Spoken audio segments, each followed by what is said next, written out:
नमस्कार। स्वागत है आपका धार्मिक कथा चैनल में। आपके घर के मंदिर में जो दीपक जल रहा है, क्या आपने कभी गौर किया कि उसकी बाती पूरी जल जाती है या बीच में ही बुझ जाती है? आज हम जानेंगे दिया जलने के पीछे छिपे शुभ संकेत, जिनका वर्णन संतों और शास्त्रों में विस्तार से किया गया है और जिनकी गूढ़ व्याख्या हमारे प्रिय संत प्रेमानंद जी महाराज ने अपने प्रवचनों में की है। आइए आत्मा के उजाले की ओर बढ़े। दीपक जलाना सिर्फ रोशनी फैलाने का काम नहीं है, बल्कि यह आत्मा को ज्ञान और सकारात्मक ऊर्जा से जोड़ने का प्रतीक है। शास्त्रों के अनुसार दीपक जलाने से घर में सुख समृद्धि आती है और नकारात्मक ऊर्जा दूर होती है। लेकिन कई बार दिया की बाती पूरी तरह जल जाती है तो कभी बीच में ही बुझ जाती है। इन अलग अलग स्थितियों का क्या मतलब होता है, आइए जानते हैं। बाती का पूरा जल जाना शुभ संकेत।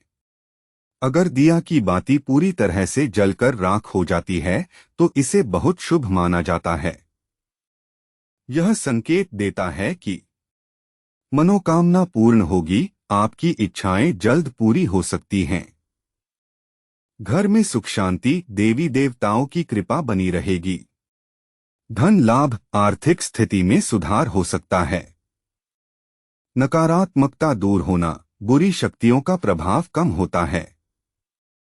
विशेषकर अगर बाती धीरे धीरे जले और राख बिना बुझे हुए बन जाए तो यह और भी अच्छा संकेत माना जाता है।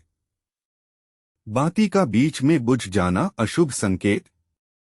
कई बार दिया जलते जलते अचानक बुझ जाता है या बाती बीच में ही रह जाती है। ऐसा होने पर लोग चिंतित हो जाते हैं, लेकिन क्या यह वाकई अशुभ है? आइए समझते हैं। अनहोनी की आशंका। कुछ मान्यताओं के अनुसार यह संकट या बाधा का संकेत देता है। ऊर्जा में रुकावट, घर की सकारात्मक ऊर्जा में बाधा आ सकती है। देवी देवताओं की नाराजगी। कुछ लोग मानते हैं कि पूजा में कमी के कारण ऐसा हो सकता है।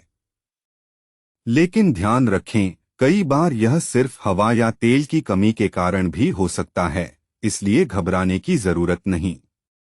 अगर बार बार ऐसा हो तो पूजा पाठ या दान करके इसका उपाय किया जा सकता है। कुछ विशेष स्थितियां और उनके मायने। कभी कभी बाती के जलने के तरीके से भी कुछ संकेत मिलते हैं, जैसे बाती का तेज जलना शुभ समाचार मिल सकता है। बाती से धुआं निकलना किसी समस्या की ओर इशारा। बाती का टेढ़ा जलना